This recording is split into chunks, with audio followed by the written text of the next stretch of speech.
Hello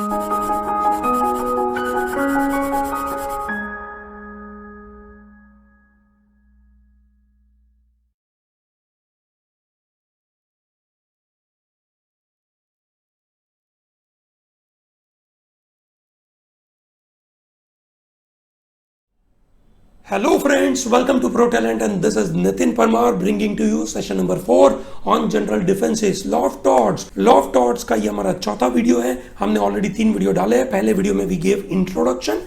In second video we discussed about general defenses which is defense of consent and then we talked about third video जिसके अंदर हमने plaintiff is a wrongdoer and inevitable accident के बारे में बात करी है. आज हम दो डिफेंसेस के बारे में बात करेंगे, act of God and private defence.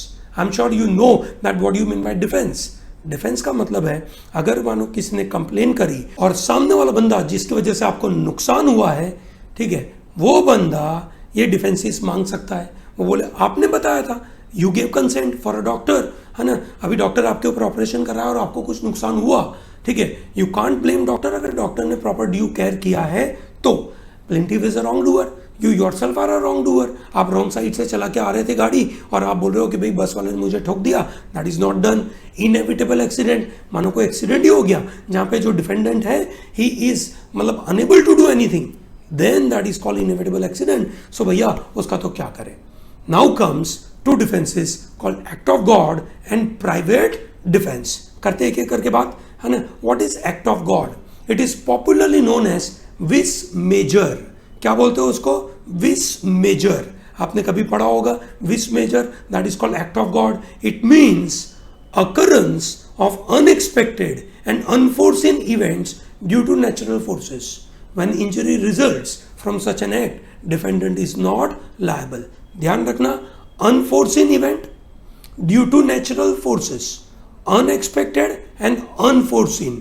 अचानक से, ठीक है, बहुत ज्यादा बारिश हो जाना, फ्लड आ जाना, ठीक है, एक तरीके से साइक्लोन आ जाना, अर्थक्वेक हो जाना, ठीक है, all these things are called act of God, ठीक है, which are unexpected. अर्थक्वेक कब आएगा, अर्थक्वेक कब आएगा पता नहीं, ठीक है, फ्लड कब आएगा पता नहीं, ठीक है. So this are unexpected, unforeseen, ठीक है. आप जिस एरिया में रहते हो उस एरिया में अगर बहुत ज़्यादा बारिश होती है तो आपको पता होना चाहिए कि बारिश होती है तो आप सब चीज़ों का ध्यान रखोगे. पर अचानक से बहुत बारिश हो गई, ठीक है, तो फ्लड आ गया, that is unforeseen. Okay, so this is how the act of God will work. So what are the essential element for this act of God? ध्यान रहे, हम यहाँ पे जब आपको डिफेंसेस पढ़ा रहे हैं तो हम ये चीज़ का ध्यान रखते हैं कि हम आपको एक इनपुट दें कि उसका मीनिंग बताएं, साथ में उसके साथ एसेंशियल एलिमेंट बताते हैं और कब ये डिफेंस एप्लीकेबल है और कब ये डिफेंस एप्लीकेबल नहीं है. उतना क्लियर कट डिफरेंस हम आपके सामने प्रेजेंट करते हैं ताकि जब आप एग्जाम में आंसर देने की कोशिश करें आपको 1 रुपये की गलती ना करें, है ना. सो ये बिल्कुल पता होना ज़रूरी है. और साथ साथ में मैं केसेस भी लेके आता हूँ ताकि आप अच्छी तरीके से इसको रिव्यू कर सकते हैं. The injury must arise due to working of natural forces, ठीक है. जो भी इंजरी हुई है टॉर्ट के द्वारा वो because of natural forces, the occurrence must be extraordinary, ठीक है. Injury resulting from it must not be foreseeable, ठीक है, उसमें से रिजल्ट हुई but it can not be foreseeable, उसको आप फोर्सी नहीं कर सकते. And such injury could not have been avoided by the defendant even after exercising reasonable care, ठीक है. उन्होंने कितना भी चीज़ों का ध्यान रखा हो पर वो उसको इंजरी को रोक नहीं सकते थे. फॉर एग्जाम्पल फ्लड आ गया. फ्लड अगर आप नदी के किनारे वाले एरिया में रहते हैं और आपको सरकार ने इवैक्यूएट नहीं किया तो पक्का सरकार की गलती है. पर सरकार ने आपको इवैक्यूएट किया, सेफ जगह पे लगा दिया, फिर भी इतनी ज़्यादा बारिश हो गई, इतना फ्लड आ गया कि आप जहाँ पे सेफ जगह पे पहुँचे वहाँ पे भी आपको नुकसान हो गया, तो भैया उसमें सरकार कुछ कर नहीं सकती है. So that is called act of God. Okay, that's an essential element. Okay, 3 चीज़ें क्या होना चाहिए. इंजरी आपके अराइज हुए नेचुरल फोर्सेस से, मैन मेड नहीं चलेगा, ठीक है. Occurrence must be extraordinary which means it can not be foreseen and if such injury could have been avoided तो भैया वो एक्ट ऑफ गॉड है ही नहीं, ठीक है. पर अगर वो अवॉइड नहीं हो सकता विथ ऑल रीजनेबल केयर तो भैया वो एक्ट ऑफ गॉड है ही. In which scenario this defence is available? There is a wall, है ना, of a building in the old Delhi got collapsed because of unprecedented rainfall in July, which was the maximum in the past, you can say 25 years. पिछले 25 सालों में से सबसे ज़्यादा बारिश हुई दिल्ली में, और उसकी वजह से एक यू कैन से वॉल थी बिल्डिंग की, वो कोलेप्स हो गई. There are children of labourer who were sleeping near that wall, and ये वॉल गिरने से उनमें चिल्ड्रन को काफ़ी परेशानी हुई.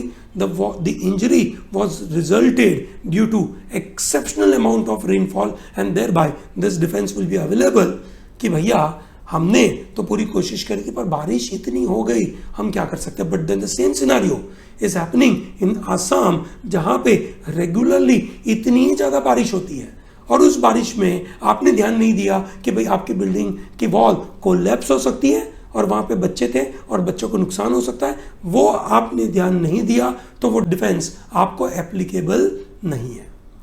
बात समझ में आ रही है? जिस जगह पे बारिश इतनी ज़्यादा होती नहीं है, 25 सालों में पहली बार इतनी ज़्यादा बारिश हुई, तो डिफेंस अवेलेबल है, ठीक है.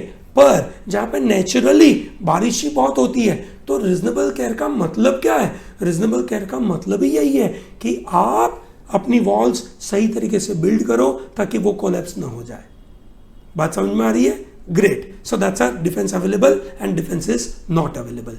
Famous case Nichols versus Marsland. A defendant created an artificial lake on his land, है ना, and damming some natural streams. अलग अलग जगह से स्ट्रीम्स आ रही थी, उसको उसने रोक रोक के वहां पे लेक बनाया. Okay, due to extraordinary rainfall rush of water washed away the plaintiff's bridge. ठीक है, बहुत ज्यादा बारिश हुई और उस पानी की वजह से पूरा उसका ब्रिज टूट गया. अब इस केस में जज साहब ने क्या जजमेंट दिया? उन्होंने बोला that even it was said to be a kind of heaviest rainfall of that point in time, defendant कितना भी केयर करे, इतनी ज्यादा बारिश को वो रोक नहीं पाएगा. It is not because he created artificial lake. ध्यान रखना, this is basically act of God का प्रिंसिपल अप्लाई करके यहां पे हुआ. Since it was an act of God, defendant could not guard that he was not liable. Okay, so that is a famous case of Nichols versus Marsland. एक और case देखते हैं, Kalulal versus Hemchand.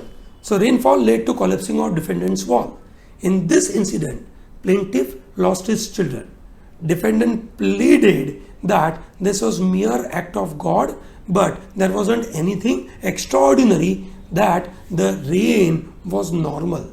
अगर rain normal था, उसके बाद अगर ये वॉल गिर गई तो कौन लायबल है?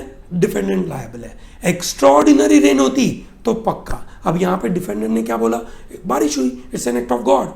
पर भैया बारिश जो नॉर्मल बारिश है, तो आपकी वॉल सही तरीके से रखे ताकि वो कोलैप्स नहीं होनी चाहिए. So defendant was held liable in this case. ध्यान रखना, act of God is a natural event, no one can control it. ठीक है, सो ध्यान रखना, दिस इज वेरी इंपॉर्टेंट. अगला आता है प्राइवेट डिफेंस. ठीक है, a law permits every man to guard his body and property in the case of an attack. ठीक है, हर एक बंदे को अपनी प्रॉपर्टी और अपनी बॉडी को प्रोटेक्ट करने का अधिकार है. This is law provides everyone everywhere. Every man is entitled to use reasonable force for self defence और फॉर प्रोटेक्टिंग द बॉडी और a property of any other person, his relative और even a stranger. That's called private defence. For example, कोई आपको attack करने आ गया, आप अपने आप को बचा रहे हो, दैट्स कॉल्ड प्राइवेट डिफेंस. कोई आपकी प्रॉपर्टी को खींच के लेके जा रहा है, आप उसको बचाने के लिए फोर्स यूज कर रहे हो, that's a private defence. Yes, ठीक है. So law permits, this is a basis of law. ठीक है, लॉ क्या परमिट करता है? That every man can guard his body और his property, and thereby कोई उसके ऊपर अटैक करे तो ही.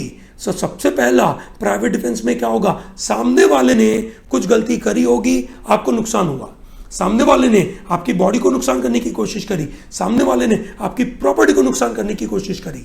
नॉट जस्ट आपकी प्रॉपर्टी, नॉट जस्ट आपकी body, but even some stranger's body or your relative's body or anyone who's nearer to you, आपके नज़दीक में है, आप जा रहे हो आपके दोस्त के साथ, कोई आपके दोस्त के ऊपर अटैक कर रहा है और आप उसको बचाने के लिए सामने वाले को धक्का मार रहे हो. सो this is called private defence, है ना. प्राइवेट डिफेंस में जरूरी क्या हो जाता है, सामने वाले ने अटैक किया, आपने एक तरीके से रिएक्ट किया. Okay, what are the essential elements, ध्यान से देखिएगा, ये एसेंशियल एलिमेंट प्राइवेट डिफेंस के लिए बहुत जरूरी है. There is an imminent and immediate threat to one's body और a property. Imminent and immediate, imminent about to happen and immediate तो ही, ठीक है. किसी ने आपकी तरफ आए और देखा, बोला कल तेरे को मारूंगा, ठीक है, that is not an imminent and immediate threat. ठीक है, इमिनेंट हो सकता है पर इमीडिएट तो नहीं है. The force used by the defendant to ward off the attack must be reasonable. मतलब किसी ने आप पे अटैक किया तो आप अपने आप को बचाने के लिए जो अटैक आप करोगे वो रीजनेबल होना चाहिए. It should not be disproportionate to the attack on the defendant. What do you mean by disproportionate? कोई बंदा आपको मुक्के से मारने आ रहा है, ठीक है, स्टिक से मारने आ रहा है और आप उसको बंदूक से मार रहे हो. Not okay, not okay. Okay, that's not a proportionate one. Okay, so ये ध्यान रखना, सामने वाले ने जो भी अटैक किया है आप रीजनेबल अटैक करोगे और प्रोपोर्शनेट होगा. Force used must be for the purpose of defence only. This right exist to defend, not to take revenge. है ना, बिल्कुल ध्यान रखना, है ना, बिल्कुल ध्यान रखना. This right exist to defend, not to take revenge. Okay, so ये तीन एसेंशियल चीज है. इमिनेंट और इमीडिएट थ्रेट होना चाहिए, फोर्स रीजनेबल होना चाहिए, ठीक है, and this is primary to defend yourself, not to take revenge. Okay, so आपके पास डिफेंस कब अवेलेबल होगा? There is an Alok who is attacked by his sworn enemy Aman, who rains fist of blow on the Alok. To protect himself, Alok blocks the moves, empower Aman. In this process, Aman suffered some injury. अभी अमन आलोक को मार रहा था, आलोक अपने आप को बचाने के लिए अमन को सामने मार रहा था, which is acceptable. This defence is available. Defence कब अवेलेबल नहीं है? अमन अटैक्स आलोक, आलोक अपने आप को बचाने के लिए अमन के ऊपर ओवर पावर करने लगा, and now he continuously mercilessly beating him. ठीक है, Aman suffers extensive injury on arms, legs and neck. So here he can claim compensation from Alok, क्योंकि आलोक ने अपनी जो रीजनेबल एक तरीके का फोर्स यूज करना था उससे वो आगे चले गए. He exceeded his right of private defence. So this is how defence is available. Okay, चलिए ग्रेट. और डिफेंस इज नॉट अवेलेबल, दोनों सिनारियो. बहुत ही फेमस केस था इन अ प्राइवेट डिफेंस, है ना. मैं फेमसली बात करता हूं स्टूडेंट्स के साथ कि प्राइवेट डिफेंस में हमेशा आपको सोचने का क्या, Newton's third law of motion is applicable. Now what is the meaning of Newton's third law of motion? Sir ये लॉ ऑफ मोशन की बातें हो रही है? नहीं नहीं भैया, वहां पे मीनिंग की बात है. ठीक है, Newton's third law of motion क्या है? Action reaction. ठीक है, both are equal and they are in opposite direction. So एक रीजनेबल किसी ने अटैक किया कि नहीं किया, तो आपके न्यूटन के थर्ड लॉ का याद रखने का. So there is a famous case called Bird versus Holbrook, बहुत बार यूज किया हमने. A defendant set a spring gun to trap the people who are entering to his garden, and the people who are trespasser, उनको रोकने के लिए. The spring gun trapped injured Holbrook, the innocent trespasser.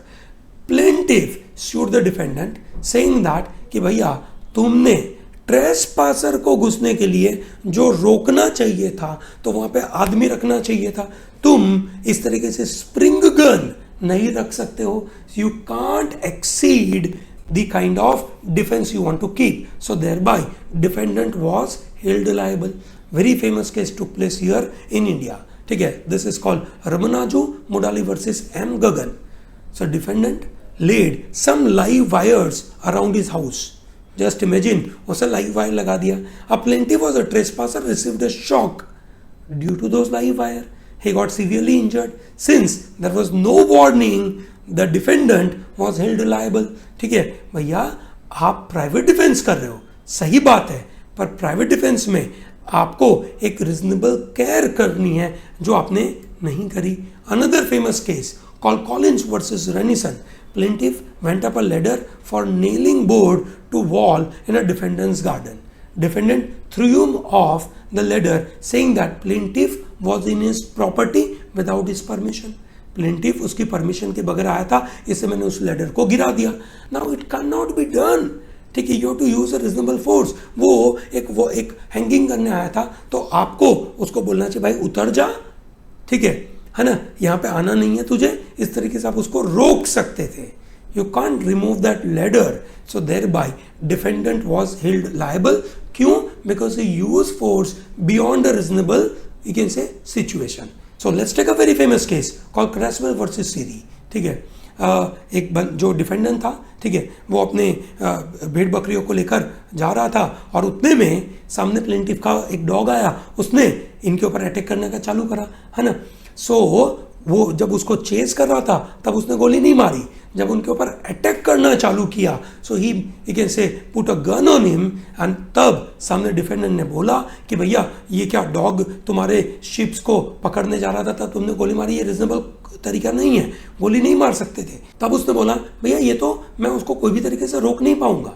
ठीक है, और यही एकमात्र तरीका था रोकने का. And thereby this defendant was not liable. ठीक है, जिसके शिप्स थे that guy was not liable. So I hope you understood this idea of two things, act of God and private defense. Okay, so दोनों चीज याद रखिएगा. ठीक है, do not miss out to take this PDF from protalentdigital.com. वहां पे आपको मजेदार तरीके से ये PDF मिलेगी, आप उसको डाउनलोड करके आगे पढ़ाई कर सकते हैं. Okay, thank you very much and all the best.